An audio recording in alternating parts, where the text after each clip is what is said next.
When he woke up in the morning, he would say, I'm going to create a universe. I'm going to be God today. Is there such a thing as reincarnation? When it comes to aliens, there's some things I just can't tell you. Isn't it one's purpose in life to find out these things? Welcome, everyone, into the second episode of Garden of Doom Presents the Book of Black. That is our working title as of now, and it might be the permanent title. I am Jeff. I am the Baba Booey to the star of the show. I'm the sidekick. I'm Tonto, and our Lone Ranger is Dr. Black, PJ Black himself. How you doing, PJ? Very well today. Thank you, guys. I once again screwed up the time zones, and I got a little bit late, but behind on my research.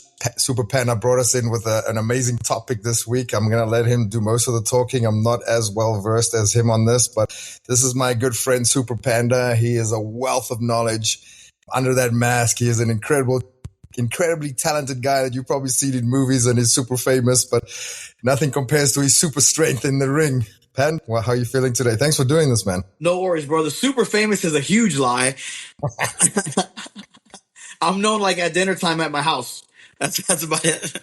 I mean, he's been nominated for awards on the TV. To me, that's pretty big, man. Yeah, Super Panda and myself, we were talking in pre-production. So, I mean, you know, the 6 degrees of separation that PJ has is amazing. Everybody knows him. But Super Panda, he's been nominated for awards. If you Google Super Panda wrestler, which I did, his IMDb page comes up before his wrestling stuff. So he's a stuntman, an actor. He's been a producer. He's worked with every wrestling company you've heard of. He's arranged for TV networks to exist. I mean, there's all sorts of things that he's done, so many fascinating things that he could talk about. We even, because PJ's on Californian time, we even found out that has a Shakespearean background as well. So a little commonality with our first guest, Aaron Idle, as well. But Super Panda, introduce yourself. Well, first I want to thank Mr. PJ for having me on, and Mr. Jeff as well. I love talking about paranormal stuff. It's a lot of fun for me. The occult and aliens and, wizards and goblins and what kind of candy to eat or not eat on Halloween if you're a little kid. All of it's fair game. So thanks for having me on. And, I'm just a regular old, neighborhood masked pro wrestler. But on my off times, I like to do a lot of research and have a bit of an adventure here and there within reason. Excellent. Well, your within reason is probably different than most. Being a luchador, I mean, what you do as reasonable is different than ours. But I mean, I think people should know some of the cool. I mean, you have trained stunt people. You have trained people in how the safe use of weapons. You've worked on Stranger Things, which everyone's heard of. You told me something else that everyone's heard of as well, and I've already forgotten it because I'm a middle-aged man. But Righteous Gemstones was the last show we're working on. Yeah, Righteous Gemstones, obviously, which is a giant hit on the HBO family. But yeah, I think that you suggested that we're going to talk about like sort of Vril and Nazis and the occult, which is, nobody likes Nazis, but everybody likes Nazis in the occult. Oh yeah. That's pretty. That's a hilarious point too. People love studying the connection of Nazism with the occult. It's almost like they used dark magic to gain the power they gained, because for a while there it wasn't working for them. I mean, one failed coup attempt. They arrested Hitler, banned him from talking publicly. But as the legend goes, he had a psychic hit him up and told him that things were going to turn around for him, and that he needed to dig up a certain type of root from his home neighborhood. And they dug it up, and almost at that moment, there was a giant fire at a Nazi building that helped the Nazis politically. And then I think whoever their head honcho was died, and Hitler got voted into running things. And after that, it was exactly how the psychic said it was. And the more strange occult-like items he would look after and try to get, like the Spear of Destiny, he tried to found it and actually got it. His power kept gaining with every piece of dark magic. But I like dark magic. It always ends poorly. It's a bad short run. It's like doing too many spots in the ring. You know, it'll get you shares on Twitter, but it's not going to get you to the dance. You know what I mean? Nobody gives a shit. So they lose this power. The dark relics will kind of give you this boost, but then I think they run out of steam if you look at history. Well, that's a great analogy too. It's like wrestling, right? It's like good guys versus bad guys. And this is something about magic that many people don't understand, right? There's no difference between black magic and white magic. It's the same thing. It's the same magic. It's just the intent of the user, which makes it dark, I guess. And, and power corrupts absolutely. What's the saying? That's true, because like, look at this guy. Maybe he turned out to be a good guy. Probably not, but who knows, and he just was a super heel for the rest of his life, It makes me wonder, does the magic corrupt? Does the power corrupt? Or is it a little bit of everything? Or is it just the intent of the user since birth? I think it's Panda. That's exactly what I was going to say. That there is no dark magic or black magic or good magic. It's the intent of the user. But that was like a very Anakin Skywalker, Darth Vader arc there. There's got to be a little bit of something in you that can be corruptible, but can you resolve from it? But anyway, Super Panda's the guest, so I don't want to be stepping on your paws. No. They're endangered. It's fine. No, I was going to say that I think PJ is right. I think it depends on how you use it. I think magic becomes black magic if the person's using it in that way. Then it gains all the tropes and the energies and the rules of that world. And if you're using something for good, it gains all the tropes and rules and little tricks that positive energy could do. But it depends on the guy. It's all on how you use it. In Hitler's case, it was interesting. He was a failed artist. He applied for the art school in Vienna and didn't get in. His mother died, which was a huge part of his life. I mean, they lived in a little shanty somewhere. So I think that combined with him being a failure might have triggered something in him too. But he obviously he was interested in the occult and stuff prior to Nazism. All those guys studied like Atlantis and thought they were connected to people that lived in Atlantis for some reason. I mean, they're wrong, but they thought that in their heads, and they studied Nordic rituals. Once they had money and power, that's when they started doing weird shit. Like I believe the Vril and the SS and Himmler, who was really the head occult wizard guy. Not so much. I mean, Himmler was more into that stuff than Hitler. Yeah. He was the one that built that strange Nazi castle where all the SS would train. They would get a magic ring. A lot of weirdness. But once they had money, they did that trip to Tibet. That's where they found the swastika was a Buddhist symbol for good fortune, and they just took it, because he knew the power of ancient symbols. But that's a perfect example of somebody using magic in a dark way. They turned it around though. They did the reverse image of the they flipped original it. Swastika. Yeah, so that's above, so below, right? Dark magic, white magic. It's the black hole, the white hole, the positive, the negative, the feminine, the masculine. That's how it works. That's yin yang. Verse of the adverse, the yin yang. That's exactly what it means. That's why he flipped it, because flipping into dark magic. Yeah.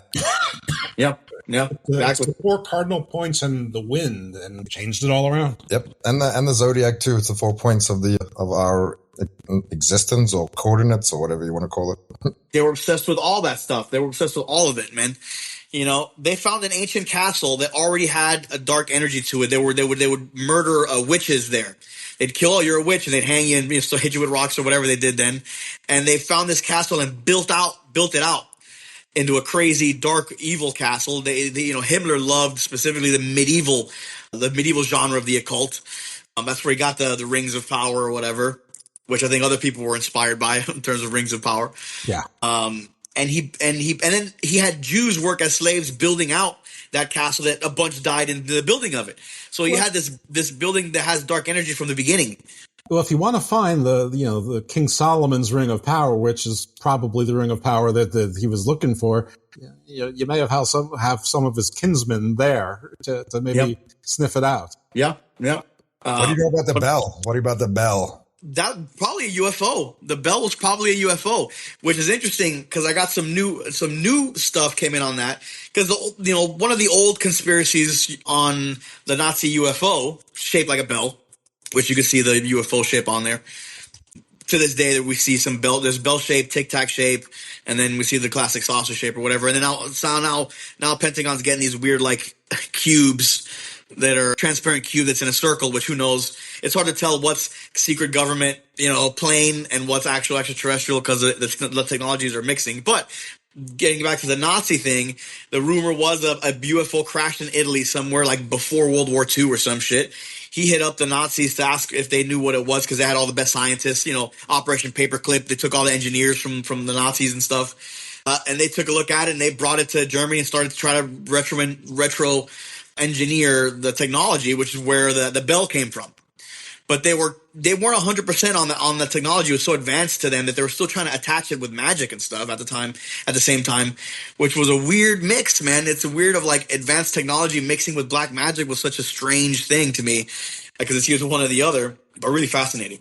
Well, that's another thing people don't understand. Magic is just unexplained science, right? If you see something like, wow, think about this. If you go back 200, 300, 400 years or 1,000 years, whatever, and you go show a person at that time a cell phone or something, you'd be like, wow, that's magic, right? So it's just unexplained science. It's just something that we still need to get to. We need to figure it out, right? So that's good that you said that. They were so confused by the technology because it was like, was it future technology? Because that's why a lot of conspiracies think it was a time traveling machine or a time traveling UFO, which who knows? Technology is timeline descending or whatever the right term for that is. Yeah. I have a question for you about the cube. You may, because I earlier today I did a Garden of Doom Prime, and I was speaking to someone. He brought up the cubes were like a symbol for Saturn, and Saturn is Satan. He also said that the rings of Saturn are artificial, and it's like a broadcasting, beacon for the aliens who are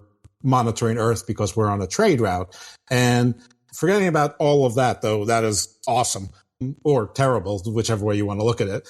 But is there anything in the Hitler and the occult, Nazis and the occult, about a cube being tied to something satanic, or let's just call it dark magical, whether it's extraterrestrial, or say, it doesn't matter, but, magical, scientific. Is there anything about that tie-in, or is just two different things that happens to be a cube? Well, they had cube symbologies and pentagrams and all the kind of weird shapes, but the cube shapes might have been the Foo Fighters. Originally the Foo Fighters were UFOs that World War II pilots would see.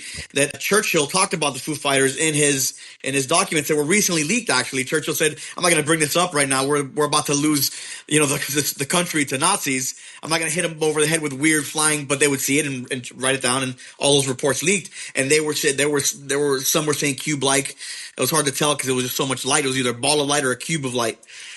So in terms of that shape on UFOs, that's been around for quite some time. I mean, famously, Christopher Columbus had a UFO sighting, went to trial for it because he wanted to make sure he wasn't a witch, which means he definitely saw something because he's going to risk, if he loses that court case, he's a witch. If not, he just saw something weird in the sky. But they were also either cube-like or ball-like. But the current fighter pilots that see him say it's a transparent cube inside of a ball. So now who knows? Could have been both. But so that's weird.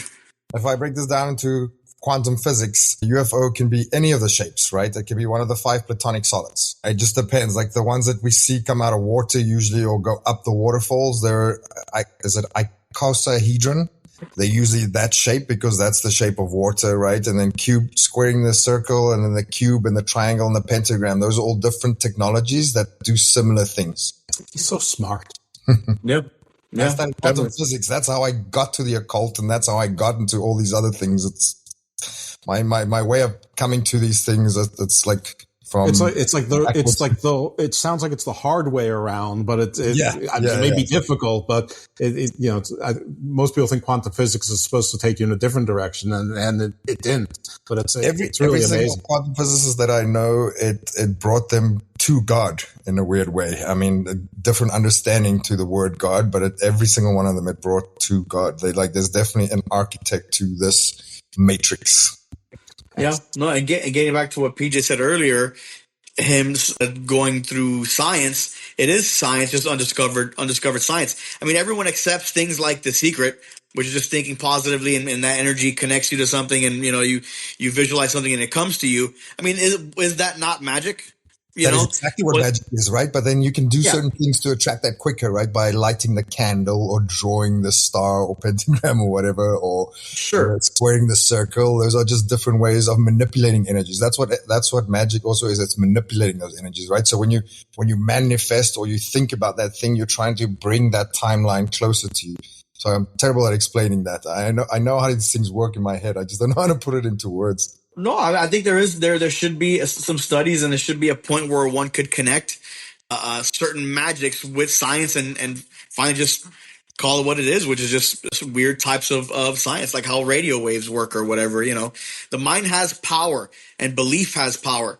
Like how placebo could cure cancer. If you could tell me there's no such thing as magic, how the fuck is a placebo curing cancer? Well, the mind kills it, the body. Okay, yeah, same thing. It's the exact same thing happening. It's getting the mind to focus on something differently. And if you got to cut some animal's head off or something, hopefully not, or light a candle or light some incense or do some kind of weird thing with stones or whatever, you're just trying to wake up certain parts of the brain that can't work on their own. I don't think there's any wizardry about it. It's just manipulating and forcing the brain to do something. And amplifying that energy, right? Because thoughts are scalar energy. We actually touched on this last week. Thoughts are scalar energy, which is the tiniest little wavelength, right? And so thoughts do become matter eventually. So the magic, the spell, the lighter or the incense or the candle, whatever, those things are just amplifying that frequency, basically. Yeah. If you learn how to do that, you gain either, like getting back to the Nazis, they amplified it for dark energy, and that's what they got out of it, but they damn near took over the world before they burnt out. I think maybe it was almost too much too fast is why they burnt out. They were lighting a candle with a flamethrower, and it was too much too fast, but within 5 years almost had most of the world, and then just crashed and burned. It wasn't enough, spread out too thin. Yeah, well, they didn't bring enough flame to the eastern front where it was really cold. But the Spear of Destiny, is that the Spear of Longinus? Yeah. I think they found it in Vienna or something. The spear that pierced Jesus' body on the cross, and Hitler had it. And what was it doing in Vienna? I mean, I guess that's as good a place as any. It was in a museum. It was in a. I don't know if it was Vienna. I got to double check if it was a Vienna or one of those countries, but it was just in a museum. He just went there and he took over the country as Nazis did, and he was obsessed with. He looked for the Ark of the Covenant. He looked for and maybe even found the Cup of Christ. The Holy Grail. That he might have found. They were searching for all kinds of stuff. Himmler and Hitler traversed, from Tibet to Scotland. They went all over the world searching for these ancient relics because they thought it gave them power, and maybe it did. Or maybe the placebo effect, the act of getting it placeboed their brain into giving them the power. But who cares as long as it did what it did, Wow. Is there any relationship between the Spear of Longinus and Odin's spear? Well, specifically, I wouldn't know, but I do know that their occult-like system was connected to Nordic practices. They looked for the hammer of Thor. That was one of the things that they looked for. So I wouldn't know that specific connection, but I know that everything they were doing were connected to those Nordic myths and magics and powers. They searched for the hammer of Thor. So I'm sure it's all one big soup to them. Yeah, and I think a lot of those stories, those mythological stories, are just the same versions, different words in different cultures. I think for example, like Jupiter and Saturn in Indian, that is Kali and Guru, right? Guru and Kali. That's Jupiter, Saturn, Yahweh and Jeshua from the Bible. In every culture, it's just named something, but it's the same vibration. This is where gematria comes in, because when you attach the vibration to these words, you're like, oh, those are the same. That's like Zeus and Kronos, right? Those are all the same two things, just different wording or vibration for it in a different culture. So I'm just going to go and guess that those spears are the same thing, just different names or different timelines, maybe. Yeah. No, I think that you're probably right there. I mean, how it got to a Roman soldier's hands, a legionnaire, I don't know, but maybe it wasn't coincidence at all. Maybe, maybe it was meant to be. Yeah, but that's definitely, because you're right. I think they called it Ultima Thule, or Ultima Thule was sort of the Aryan home world or home island, sort of their Atlantis, which might have been part of the greater Atlantis. Atlantis wasn't supposed to be a small island. Atlantis was a whole continent. Yeah, I think Atlantis was the entire planet. And it had cities, and then with the capital being the city within rings that Plato described. But I think Atlantis was multiple places, and that was just the capital. Personally, Yeah, that's what I saw too in a DMT trip. There was the whole planet, and it was just different areas, and there were different rings, and that's why we have the ice walls today still, right? That nobody can go past. yeah, pyramids set up in the same way all over the world. The three pyramids in Mexico and Egypt, they all have the same kind of Orion's belt, where one kicked out a little bit. Alignment. Yeah, so like that's across the whole world. You know what I mean? So I think there had to have been a global thing that was maybe Atlantis. I don't know what. They probably didn't even sound like that, with the capital being the city with rings. But getting back to what PJ was saying, that it's all the same shit being described different ways. Yahweh and God, and it's all in an interesting way. It almost proves certain, like, I know they're super wrong. A lot of stuff, modern standardized religions are just very interpretive, but if they're based off of those ancient stories taken from other places, which I think they were. I remember I read the Tale of Gilgamesh, which is a story written thousands of years before the Bible. It's given the credit of being the first ever novel, and the story of Noah's in it. The last chapter is like the flood, the animals to go into the boat, exactly the same. Every religious text talks about a flood, which I guess proves that, and now science actually now has proved it, that a giant flood happened. So it's interesting that there's still some truth in those books, even though they're kind of been perverted. But you can still read between the lines and find ancient truth in almost anything that's written from those times. So the reason people think it's perverted is because they were all from different timelines. This has happened many, many times over, right? So the Noah one, maybe 2 or 3 stories correlates to that one, but there's been many, many. You can go Google Tartaria floods, which was probably the most recent ones that we think. I mean, who knows if any of these things are even real, right? We live in the weird matrix. But yeah, you can go back. So if you understand the yugas, the clock of the earth, I guess, like the 4,000 years, 12,000 years, I also discovered all this stuff through gematria. So every 12,500 years will be the big flood. And then 24,000 years will be the different floods. And it all correlates to air, wind, fire too. Like it'll be the mud floods were considered water floods, and they were actual, what do you call it? Like the nuclear, and there was a nuclear flood, which I don't know which quadrant that fits into, but they were different floods. They weren't always just water floods. They were a technology flood too. If you go look at Tartaria history, they somehow fried the whole planet. Because if you look at cities from above, right, it just looks like a computer chip. So whatever technology they had at that time, sending out signals throughout the world, the planet, they somehow fried it. Like that's why, if you go look at like the red stones in everything on this planet is carbon based, right? And we can look at a carbon atom at 6 protons, 6 neutrons, 6 electrons. Now, if you look at a red carbon, it's 369. And red carbon, that's all that red stone that you see in Arizona and Moab, and that's red carbon. And that is, you can bounce the signals off that actually. That's some kind of, we're only discovering this stuff now, but we're discovering that it's, what's the word when something conducts power? Conductor. A conductor. It's a crazy conductor of all kinds of different energies. You can bounce like Wi-Fi signals off it and like all kinds of stuff. It's fantastic. I mean, we're only touching the surface with all that stuff we've been finding, but it's a fascinating subject. I love it. It's that theory that the pyramids of Giza was a power plant that gave free power to the world. Because you connect signals between stone, which Tesla knew, right? Tesla proved it. He has pictures of him holding a light bulb that's all lit up with light bulbs all over, a lawn loose with no wires. He just wasn't able to allegedly figure out how to make it, put out a big enough signal. But I mean, a giant ass pyramid could.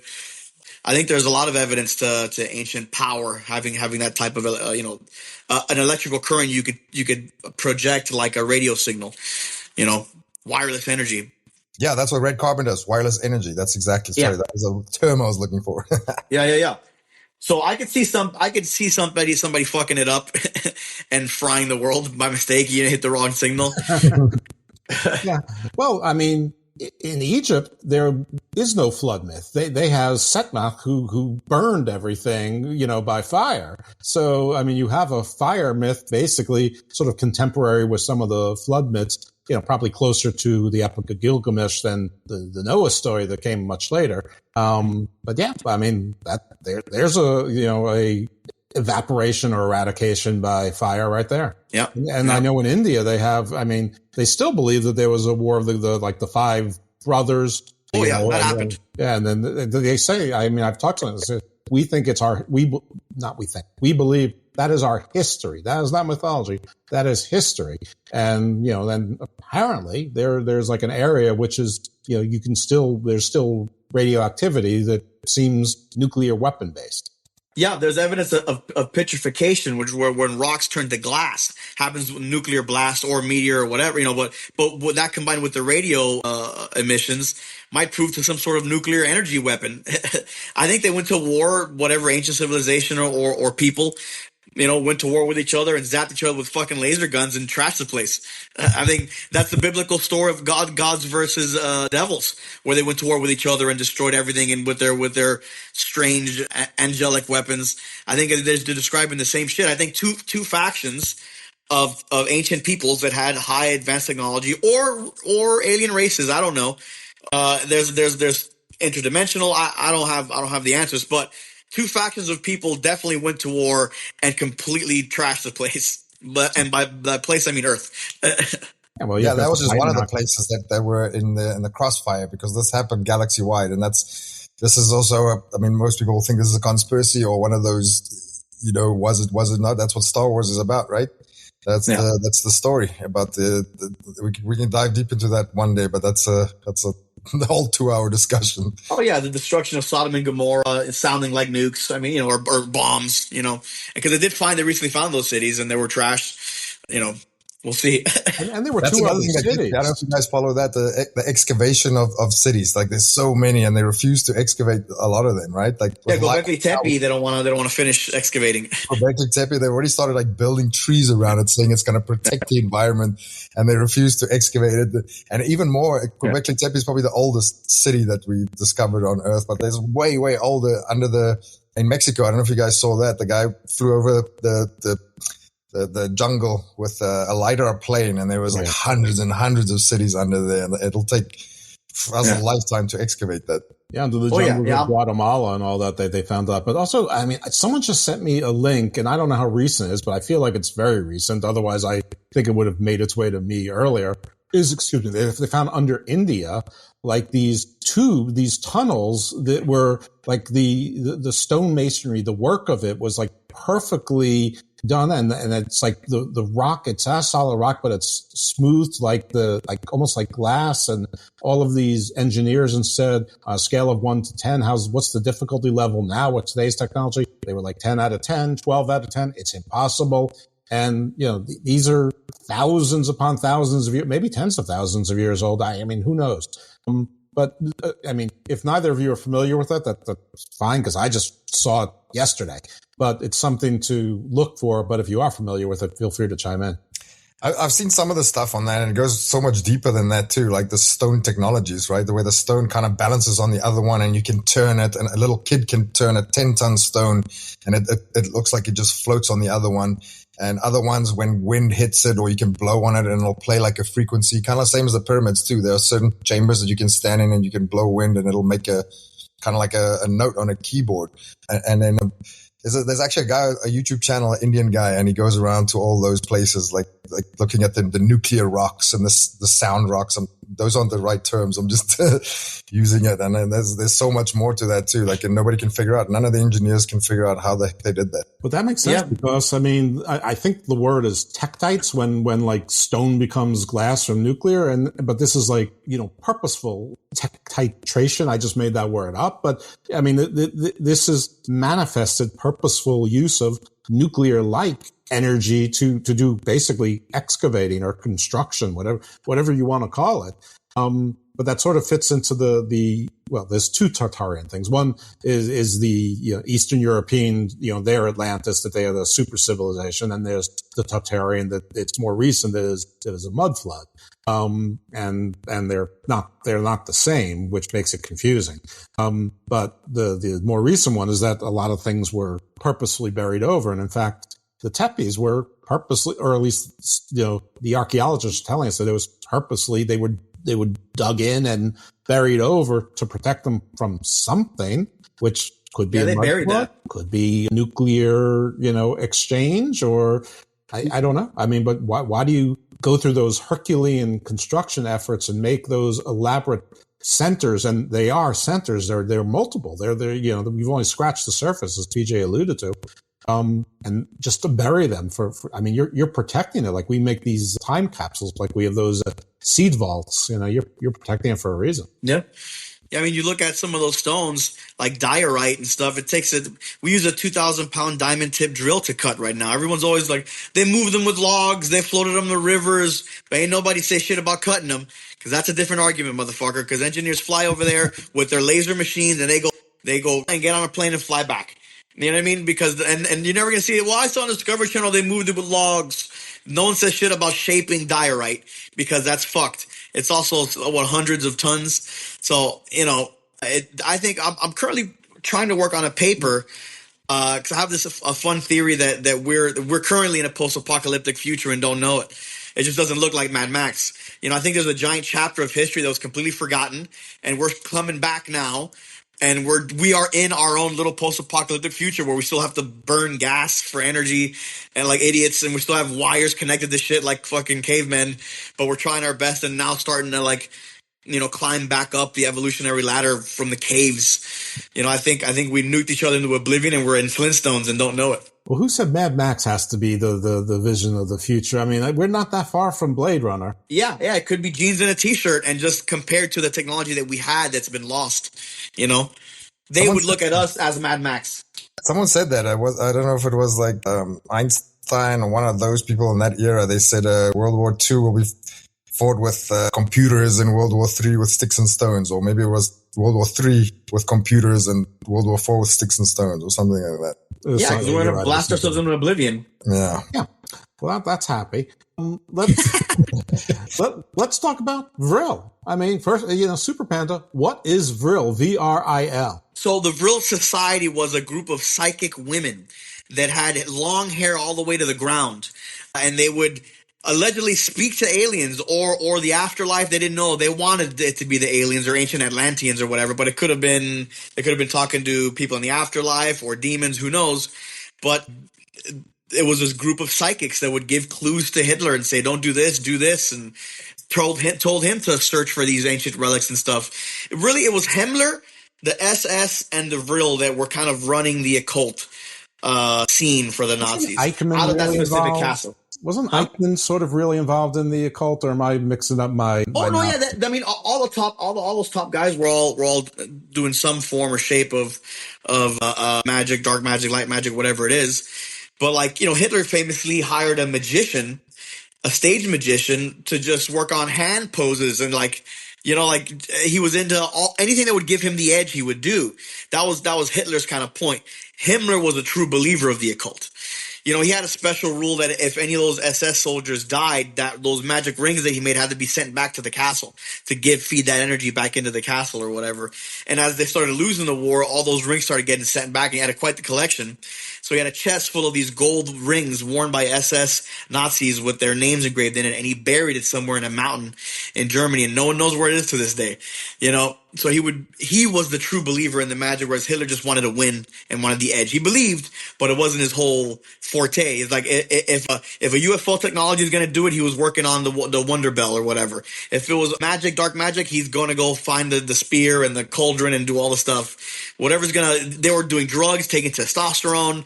You know what I mean? He was whatever's going to get me that edge, whereas Himmler was specifically into the occult and black magic. So he had his own team of oracles or Stygian witchers or Furies, Norns, whatever you want to call them. Now, did they take the name Vril from the stories where Vril is the Earth energy source that powers Hollow Earth, and I guess theoretically that'd be the telluric ley lines and probably that power the pyramids as well. It's just, I guess, another word for Earth energy, right? 100%, yeah. Because that book that talked about Vril as an energy source was a science fiction book, but the Nazis kind of took it as they named it that named Earth energy Vril that they were trying to suck out. which, they tried to get through with their connection of Atlantis and Hollow Earth theory. They thought that they were speaking to Aryan aliens that looked like Duff Lundgren, blue-eyed, jacked, tall, blonde, or whatever. They thought that's what their aliens looked like. They're Atlanteans, they're Hollow Earth, residents or whatever. And they were trying to suck the energy to feed into the Nazi machine. It was working for a while, but after Pearl Harbor, once Americans got involved and Russians killed more Germans. We just added some swagger. And then nukes. we brought the style into it. We brought the style and the attitude and the nukes. Tell us a little bit about the Nazis in the Hollow Earth. Well, there's that famous story of Admiral Byrd that flew into the Hollow Earth and he saw the UFOs that had Nazi swastikas on them and stuff. There's a theory that Hitler just ripped all that stuff off of Hollow Earth lore to an extent, which obviously it doesn't. But there's this story of an advanced civilization that lives deep in the earth that's responsible for all the UFOs. The fascinating thing about Hollow Earth is there's a growing consensus that all this alien shit, that they're not aliens. They're just people that live, an advanced race that live deep inside the ocean. They've been there forever. That's their planet, and we're the weird tribe, like on Sentinel Island where they're cannibals and stuff. My buddy put it in a funny way. He said, Earth is mostly water, and it's been mostly water or all water for a long ass time, way longer than land. And how logically, why would intelligent life spring up on land first and not on water? So there's a theory that they're not extraterrestrial. They've just been living inside the earth, in the oceans, or inside Hollow Earth or whatever since forever, and we're the stupid loincloth tribe eating each other that we try to keep away. But whenever they started dropping nukes, that's when they started getting involved. There's stories of UFOs turning off nuclear power plants, shutting off nuclear missiles. It seems as though they don't want us nuking the planet. So it's like, if you were to give some tribe out in an island somewhere nuclear power, you would probably keep an eye on them and keep them from blowing everything up. But I think that's an interesting theory too. So if you look at this David Grush guy, I don't know if you guys know about the CIA who's leaking stuff. He has a weirder version where he doesn't want to say extraterrestrial. He specifically mentions it every time they ask him. He says either non-biological or not, or you know what I mean. He has other cute words. He can't say. He refuses to say extraterrestrial. He'll say non-biologic instead of alien, also instead of extraterrestrial. So that means there's theories of that it's interdimensional if it's not outer space, or they're terrestrial, and we're constantly seeing these things come in and out of the ocean. That's where the Navy sees them mostly coming in and out of the ocean.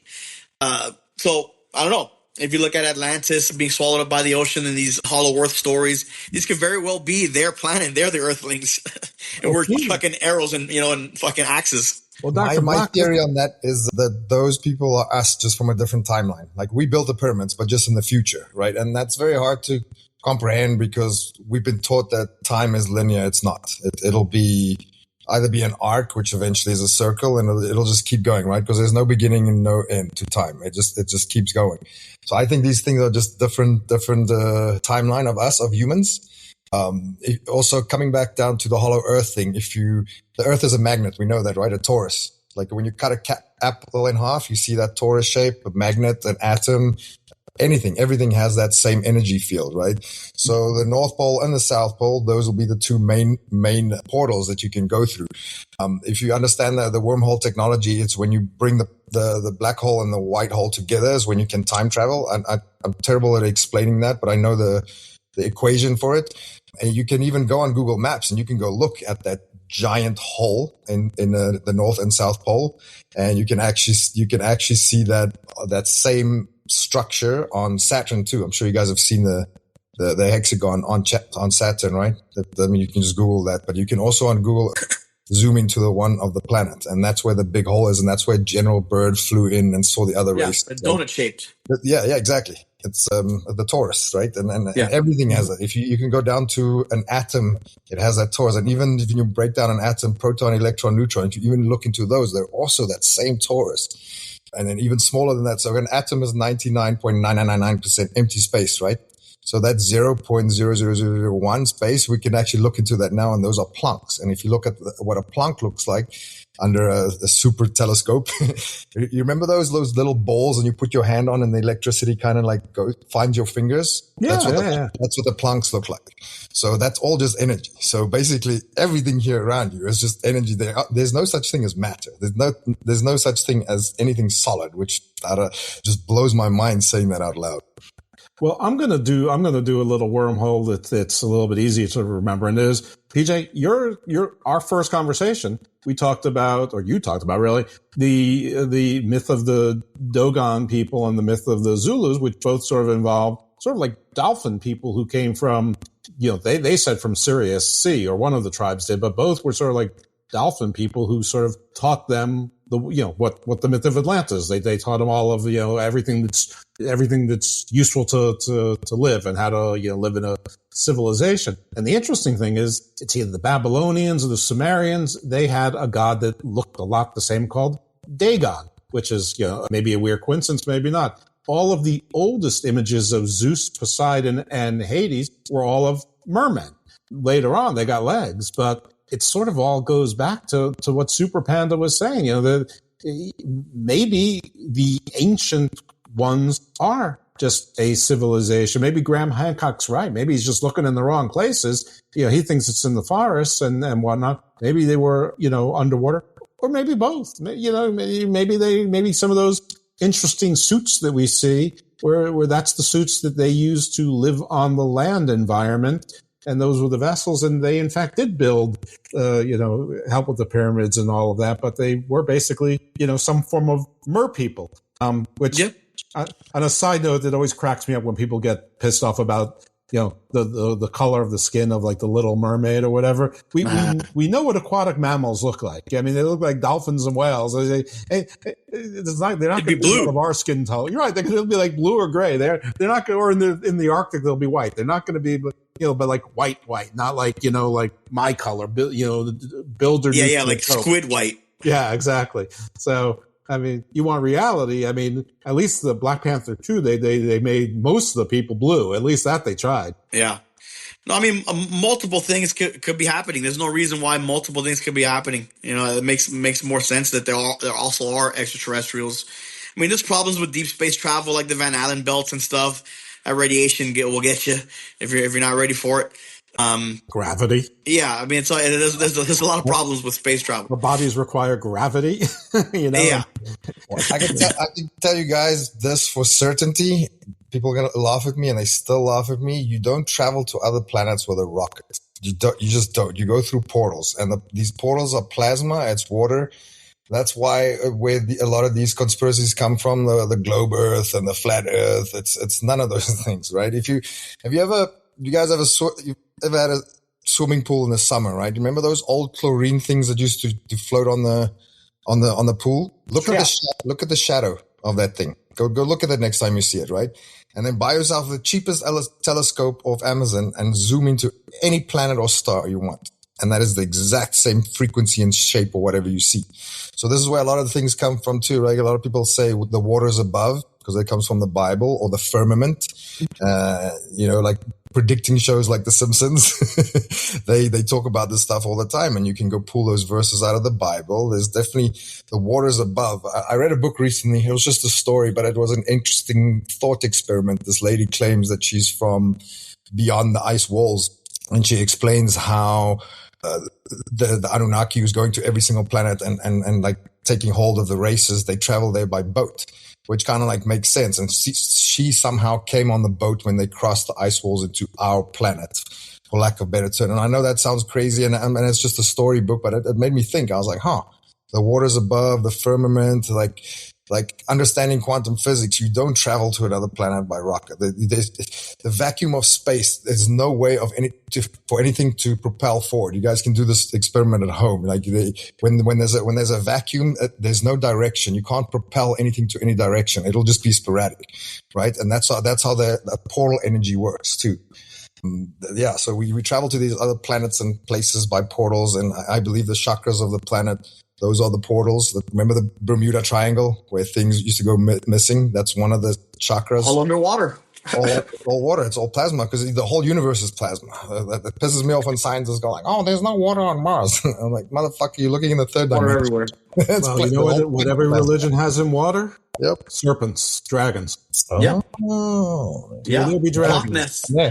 That's exactly right. And by the way, we don't have a lot of rules on this show, but one rule, PJ, is unless they are very close friends of yours, no one's allowed to call you crazy here. Yeah, exactly. Enough. Good goddamn show, man. It's crazy in a good way. That's right. See, people listening on audio, that was Panda with a super mini harmonica. Called. My little mini harmonica. Very, very Bob. No, Bob Dylan. Yeah, that's who I'm trying to think of. Bob Marley was coming out my name. I'm like a great musician, but the wrong one. But yeah, that was all like really awesome stuff. And the Nazis, they definitely did expeditions to Antarctica. I know about the Admiral Byrd where he saw, Nazi planes and Nazis, but we know they did expeditions to Antarctica. Do you think they got into the portal and there might still be like Nazis down there that don't know the war's over? I think that there's evidence of a battle taking place up there, and Nazis definitely went there. I think you found something. I think Nazis got there first. Now, whether Nazis are still living inside the Hollow Earth, like that's really crazy. I mean, it's plausible, but I think that there's definitely something up there. There's definitely probably pyramids up there too. Definitely Nazis got there first, and a battle happened. Now, what happened after that? There's so many different. I mean, it's like 80% chance I'd be wrong if I guess what it was, but definitely is weird. Where are these ice walls that you mentioned earlier, PJ? Just type in ice walls into YouTube, and you can type, and you'll see people trying to cross them, and they're just instantly met by military boats and helicopters telling them to turn back. And many people talk about this. I mean, these are all just conspiracies, but in all of those, as we know from the last 4 years, every single one of them have come true, or slightly there's some truth to them. If you look at the UN logo, look at it's our Earth in two little what are those, like, what do you call them? They look like little leaf wing thingies. So World. If you look at it from a different angle, those are the ice walls. And you can also, there's a website that I follow. This guy does some really good content, mapsoftheworld.com or worldmaps.com or whatever. And some of these ancient maps sell for millions of dollars. They're collector's items. And you can go look at these ancient maps before we discovered Antarctica and stuff. There were many, many ice walls and little lands scattered across this planet, way more than they tell us now, which, can come back to global warming or the floods, and some islands rise and some sink throughout the centuries. I mean, this Earth is way, way older than we think. You seem like the type who would have gone to one of those ice walls. So one of my best friends just went there for his, because we've had these discussions, I'm going to go there. So he convinced his wife to go there for their honeymoon. And they got some amazing pictures, but he said it was very controlled. You're not allowed to go out in the hotel. You're not allowed to do this. I mean, there's always people around. It's very like touristy controlled. And I have another friend who hiked across it. Well, he says he hiked across the whole thing. I mean, that's impossible because we don't know how big that wall is. There's tons of stuff. Type in ice wall barrier on YouTube or just the internet, and you'll see military people meeting people, stopping them to go past it or cross it or whatever. But I'm not going to do it now because we're doing our show here. But yeah, homework for afterwards. Of course. All right, very cool. I love that stuff. There's areas of that. There's areas that are no-fly zones. You can't fly over them.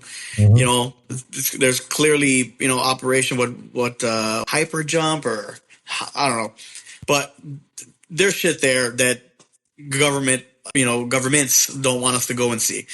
So what that is anyone's ballgame. Exactly. There's a treaty between all countries on this planet, right? They're not allowed to go there. It was like a handshake deal.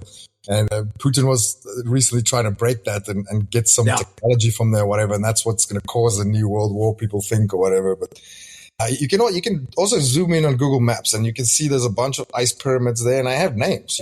Africa has a name and stuff, and they have names. And one of the main pyramids, and a lot of this stuff is hard to find, right? Because they scrub stuff off the internet so quickly these days. But the first pyramid, when you see the ice wall, behind the ice wall, is called it's like Rothschild's Village or something like that.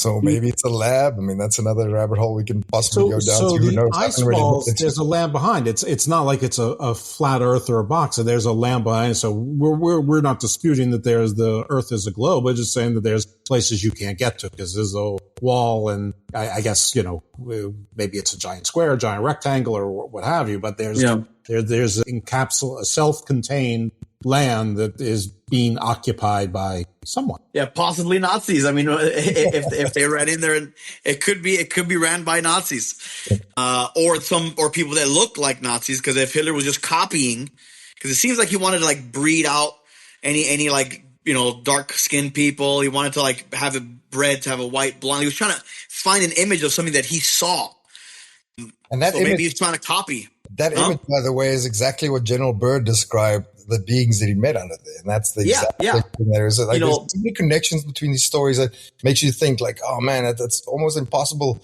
not to be real. But we'll never know the full extent of them because a lot of them have been distorted through the timelines, and a lot of that's probably why they released certain conspiracies, is to keep us off track for these things. Maybe, I don't know. You don't know what's the red herring. It's fun to study. Hitler specifically, he didn't look the way that he described the perfect race was. No. I think he was trying to mimic something that he saw in his travels of searching for ancient relics and ancient alien shit, and I think he saw some shit that inspired a bit of a movement. So they might look like that. And Pete is right about those ancient maps. If you look at all the ancient maps, they all have like these four little quadrants right in the center, and then a hole through it. The CIA used to hire a bunch of remote viewing people for spying purposes, which means they believed that remote viewing was real. And this guy was supposed to be one of the best remote viewers there was. The CIA hiring someone, so it has to be something, right? And they started asking him to do weird shit out. It wasn't just like how much money is being hidden in a safe and some Russian spy, who's a spy, whatever. It ended up being like, what do you see on Mars and shit? Like, he would see ancient ruins there and stuff. And then he had them remote view a mountain in Antarctica or whatever it was, and he saw a pyramid and started describing things. He started describing a lot of weird shit. And shortly after that, he was assassinated. And the rumor is that the CIA took him out because he saw some shit that he wasn't supposed to be seeing. But so like sometimes remote viewing, if the CIA takes it seriously, and then it's interesting to see what those guys talk about and see what their opinions and stuff are, because maybe there's some truth there. Enough for them to hire him for shit. Yeah, so they have a whole group of people, right? And they all go missing, or they start killing off the remote viewers. Yeah, but they have a whole group of people that they still to this day, like a few of them have gone rogue and they like leak certain things, and they don't want to talk too much because it sounds crazy. But there's a ton of stories out there. Some of them obviously just for clout. They write books about it and they just call it like mythology or like storybooks or whatever it is. But I've gone down that rabbit hole too, and it's fascinating. And coming back to quantum physics again. So if every electron in the whole universe is connected. So I don't know how to explain that science, but like remote viewing, time traveling, those things is possible if all those electrons are connected somehow. I don't know how, with the power of thought, people can connect to that. And these remote viewers, I don't know, a lot of them are trained by the CIA because they have the methods that they got from Atlantis, right? But a lot of them are just born with these gifts. I'll give you an example. There was one of the best physicist on the planet was like this 11-year-old kid. And I wanted to show someone the other day because I've been following his work for years and completely scrubbed from the internet. I can't find this kid anywhere. None of his videos, none of his papers, none of his works. It's just gone. It's just like that. I didn't make this shit up. I studied this kid, right? So that's probably the CIA snatches up people like this to work for them and work on things like this maybe, or whatever technologies they try to reverse engineer. Yep. But, I mean, like a Bob Lazar or whatever. Yeah. But I mean, breaking down physics, quantum physics, like these things are technically possible. I just don't know what the science is, like the exact equations. Well, I don't think if you gave us the exact equations that it would be particularly useful to myself. Maybe Super Panda. I shouldn't speak for anyone other than myself. No, no equations. Yeah, I mean, I don't know how much super there is there. His gorilla pressed me above his head once, and I'm 225 pounds. All right, look at that. I could crush a monkey's skull in my bare hands. That is great. Bamboo is hard. Bamboo is hard to eat. You gotta and delicious. Of course, and nutritious too. It's like all four food groups right there in one. I don't know if either of you saw, I think the movie's called Iron Mountain, and there was Iron Mountain 2, The World Beyond or The World to Come. It's a dark comedy, Iron Mountain. Basically, the premise is that it starts off with some U.S. astronauts, and like two of them get executed. They're shot in the head, and one is left alive, and they bring him to what is a Nazi base on the dark side of the moon. And the Nazi base is in a giant swastika dug into a crater in the moon. And of course, the astronaut they saved was an African-American astronaut. And like, no one's ever seen an African-American on, or anybody that didn't look like a Nazi on there. And so one of the teachers, and of course they think they're the good guys, and they're like in their third generation of being there, thinking they're the good guys. And one of the teachers of the students falls in love with him.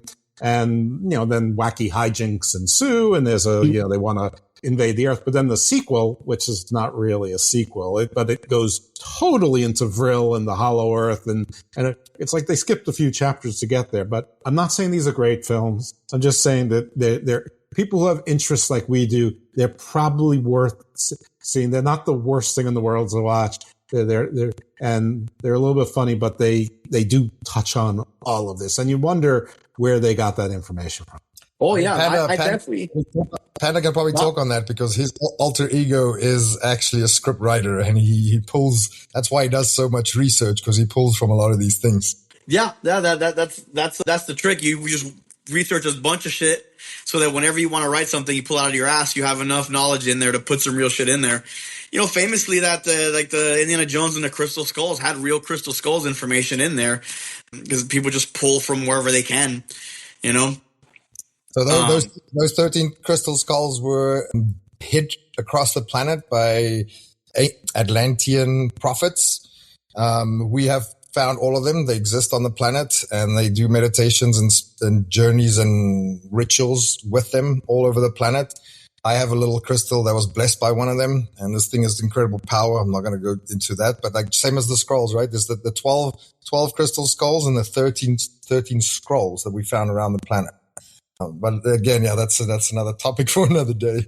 Who do you think knows the most? Do you think it's the CIA? Do you think it's the Vatican? Do you think it's Tibetan monks? Do you think it's spread out all over? I mean, it can't be spread out all over, but it's got to be encapsulated. But who do you think knows? And I know this might be rank speculation, but what of us humans, who knows the most about all of this stuff besides PJ? I'd say the Vatican.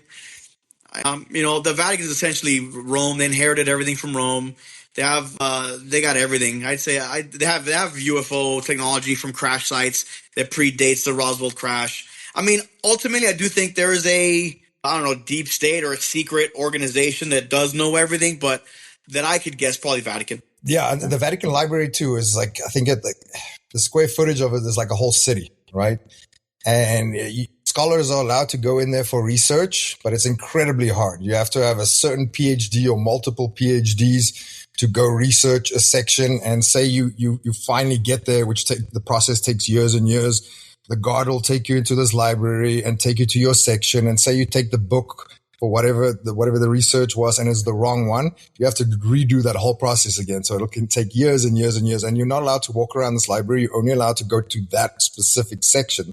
Yeah. So, I mean, there's so much stuff that we don't know. So like the scholars that I've read their stories of who have gone down there, they're just like, the way they describe it just looks, it's like a futuristic library. And there's so many sections with certain technologies protecting it where they cannot even go, and then they don't know how to describe it, and they don't know how to even get there. They don't even know how to say like, hey, I'm doing research on that topic. Yeah, it's impossible. They've got it all locked down, so they've got to know more than everybody. They've got everything. They got Rome stuff. They got the Nazi stuff. They got they've got the secrets, man. They got all the gold. Right, and the only way to get that far up is to be a political player within the Catholic Church for that amount of time. I mean, it's like you'd have to have like the perfect Yuri plan, for kid leading a double life, which kids can't do that. I mean, it's like, it's not going to work. You'd have to go the full Americans, where the kids don't know, and then you spring it on them and you hope that they're loyal to you, which the Americans, one was, one wasn't, so anyway. That's a tough call, especially because I'm sure they've got plenty of good reasons, like it's really old paper and papyrus that can be, damaged pretty easily. So, there's always, you can always hide something behind, some truths as well. That makes it easier. Yeah. Panda, what else do you have for us on the Vril and the occult and the Nazis and man, really, we kind of touched on all the stuff, but what was interesting is ultimately once the Nazis fell, we took all their scientists, we built NASA around that. So it all kind of like that technology and all that knowledge kind of poured into the space programs, which is interesting. Even the occult fed into what they were doing with rockets and everything else. So there's always that little something, the symbology that now NASA uses on all their patches and stuff. It all kind of, it's all bled into the space program in a real interesting and weird way. But something definitely went down with the occult and Nazism that gained them some kind of power, which you can't deny. I spoke to a guest earlier today. I made allusions to him earlier, and he told me that NASA has, sort of like a policing military component to it. And, I had no idea. He's like, yeah, you're not supposed to have an idea, but they do indeed. Oh yeah. They own at Cape Canaveral. They own an entire city, gigantic. And they have control over the land because they also, a smart move, they do have an animal preserve. So no one else could go there and build anything because we're preserving the animals. But they have a giant fucking rocket space base there, and they own that whole town. It's massive. I mean, just where they keep the rockets inside a giant hangar has the largest doors in the world. Are in Cape Canaveral, those giant blue doors that are in the hangar where they truck in the rocket on that giant tank situation, which is huge too. But all that is off of a Nazi sweat. I've never heard that before, but it makes sense because you can look at, there are many areas like that on the planet, right? I mean, they're the ones that everybody knows is that like Washington, right? They have their own force, they own everything. It's not part of the United States. And we have London City, which is in the middle of London where the castle is. And that doesn't belong to England. They have their own force, their own guards, their own cops, their own laws, their own everything. Same with the Vatican City. It's not part of Rome. It's something completely different. And some people think that's the trinity that runs the planet, right? The banking cartel, military industrial complex, and whatever. So it makes sense that NASA would have that. I mean, Disney has that. The land that Disney owns their own land. They have their own laws, their own cops, their own banking system, their own everything. So, I mean, I'm pretty sure there are many, many other Masonic organizations, because that's what NASA is, right? That have their own laws and land and space force cops. Yeah. Space Nazis and then space cops. I think there's a movie called Space Nazis as well. I'm pretty sure about that, actually. Yeah. It's probably not a great movie. But yeah, I mean, unless of course you wrote it, Super Panda, then I'm sure it's a one. Gotta be careful. Yeah. All right. Listen, I think this has been fascinating. We've been all over the place. PJ is dazzling us with equations and quantum physics and keeps saying after he explains something perfectly that he doesn't know how to explain it after he's already done it, which is typical Dr. Black. False modesty there, but I'll say it. He explains it very well. Panda, you're welcome back anytime. And obviously, if there's anything that you are interested in promoting in any of your many ventures and interests, this is a free promotion zone. No, I am working on a new Super Panda comic book. Should be out in a couple of months. Look out for that. If not, just follow me on the Instagram, the real Super Panda on the Instagram, or Panda AF. I think there's two ways to find it on the gram. The truth is out there. Let's go get it. Okay. Professor Black, Dr. Black, any place if you want to be found and followed, and if you have anything to I mean, instead of doing that, because every single channel ever does that, and I always switch off. And I did this last week by accident, so I'm going to do this on purpose this week, and maybe it'll become a thing. I'm going to tell an interesting story of our guest. Nice.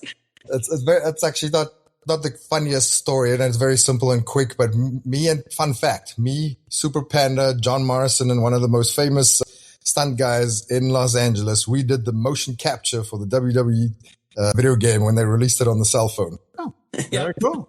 All right, listen, I love these little nuggets from the road, little tales from life. That's fun. Yeah, I didn't realize how WWE puts it's sort of like its tentacles, which sounds mean, into everything. Like Jordan Grace said that she was used as her body for a lot of the video games as well. So, and they sort of dole out money and paydays to people even who aren't part of their universe directly. Although PJ obviously was. In any event, so yeah, that's really cool. Anyway, guys, hope you're enjoying the show. If you are, let us know. Tell your friends, spread it around. Give us a rating and review. Hey, Panda or PJ, do either of you have a request on the outro song? The time warp from Rocky Horror Picture Show kept playing in my head, but I don't know. It seems it seems a little trivial. I like that one. Let's go with it. Fuck it. Okay, Yeah. Sold. Everybody, thank you for tuning in to Garden of Doom Presents The Book of Black, Book 2, The Book of the Super Pan. You'll hear from us again next week. Thank you, guys. Goodbye. For more episodes of Garden of Doom, make sure to subscribe to the podcast on the Wrestling Soup Network, available on all major podcast platforms. Garden of Doom is a weekly show hosted by Jeff Lippman and Dr. PJ Black.